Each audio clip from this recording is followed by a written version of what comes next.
Le Vendée Globe, là, c'est dans 11 mois. Putain, mais en fait, c'est demain, quoi. Oh.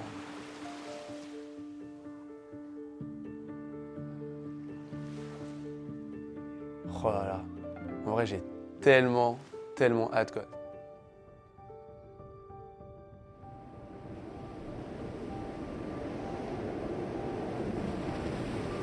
Cette année, c'était une année de double. Et c'est vrai que l'idée, c'était de pouvoir naviguer avec des personnes différentes, des personnes avec de l'expérience, des personnes qui allaient pouvoir m'apporter. Et c'était le cas pendant toute l'année 2023. Ça a commencé avec Corentin Douguet. Corentin, c'est vraiment le couteau suisse, quoi. Il sait tout faire et surtout, c'est un super égatier. On a commencé à bosser ensemble d'abord à terre sur tout ce qui était stratégie, météo. Parce que c'est vrai que j'ai des lacunes un petit peu partout, étant donné que voilà, course au large, même si ça fait un peu plus d'un an que j'en fais maintenant, ça reste quand même assez nouveau. Il y a des trucs sur lesquels je suis pas au point. Et l'idée, c'est vraiment de travailler ces petits points faibles. Hein. Et Corentin était d'une grande aide. Et c'était vraiment un apprentissage quand même vachement accéléré. Donc on a bossé pendant l'hiver derrière l'ordinateur, sur des feuilles de papier, derrière un cahier. Donc c'est vrai que pour moi c'est un peu moins excitant qu'être sur le bateau. Surtout que j'ai des petits problèmes de concentration. Donc Corentin il a vite compris. Donc c'était 3 heures assis, et puis après on partait surfer pendant 1 heure. Donc ouais, non, c'était vraiment trop cool. Et donc avec Coco, j'ai fait la première course de la saison, donc la Bermude Mill Race. Et puis après on a eu un petit souci technique où on a explosé le bout dehors en fait. Là,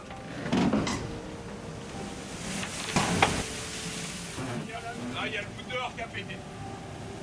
Ah merde, putain! Il y avait clairement une faiblesse. Après ça n'empêche que oui, on s'est pris un bon petit coup de vent où on était un peu trop toilé. Mais voilà, c'est censé être des bateaux quand même hyper résistants, donc ça c'est le genre de conditions que tu as l'habitude de rencontrer.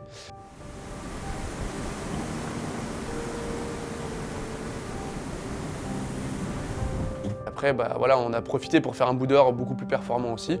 Donc malheureusement, pendant ce laps de temps, on ne pouvait pas trop naviguer, mais bon, on bossait sur d'autres aspects du projet. Et ensuite, j'ai enchaîné avec Lulu, donc Lucie Kiriel, qui est la bonne capitaine de freelance.com. Et avec Lucie, on a fait la Rolex Fastnet. Donc une petite course en double, c'était vraiment intéressant.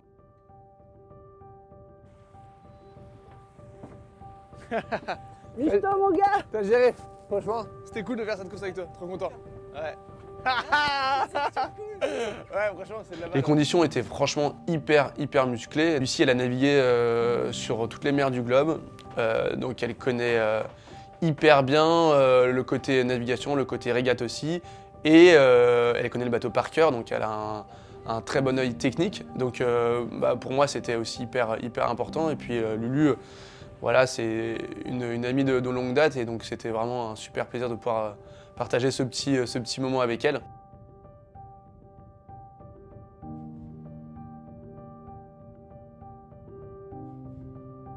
Et puis pour finir, j'ai fait la Transat Jacques Vabre avec Roland Jourdain, alias Bilou, et avec qui j'ai vachement appris, comme avec tous les autres. Mais c'est vrai qu'avec Bilou, on est resté quand même pas mal de temps en mer, on a fait toute une traversée atlantique, et c'était trop chouette. Et en plus de sa grosse expérience et de sa simplicité, c'est ça que j'aime vraiment chez Bilou, c'est quelqu'un de hyper accessible, très modeste, très humble, et d'un autre côté, mais qui a tellement à m'apprendre en fait.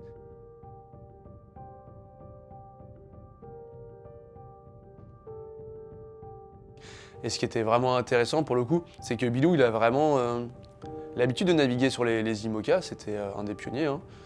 Et il a l'habitude des mers du Sud, et c'était hyper intéressant pour moi parce qu'en plus Bilou, il a beaucoup partagé, il est vraiment dans la transmission, donc j'ai aussi énormément appris. Et ce qui est cool, c'est que toutes ces personnes que je vous cite aujourd'hui, c'est des gens vraiment qui vont pouvoir m'accompagner jusqu'au Vendée Globe. Donc voilà, je m'estime très chanceux d'être aussi bien épaulé quoi, à bord de freelance.com. Non mais t'as oublié quelque chose, je crois, sur 2023, Guirec. 2023, écoute, non, je pense qu'on a vraiment fait le tour de tout ce qui s'est passé en 2023. Non, je pense qu'on a... Sympa pour ton fils, hein. Ah oui, oui, salut Manek. Oui, c'est vrai. En 2023, il y a eu une nouvelle recrue aussi. Donc je vous présente mon fils Malek. Désolé. Je pense qu'à cet âge-là, il ne se souviendra pas trop, mais oui, c'est la plus belle chose qui ait pu nous arriver cette année. Voilà, ce petit être.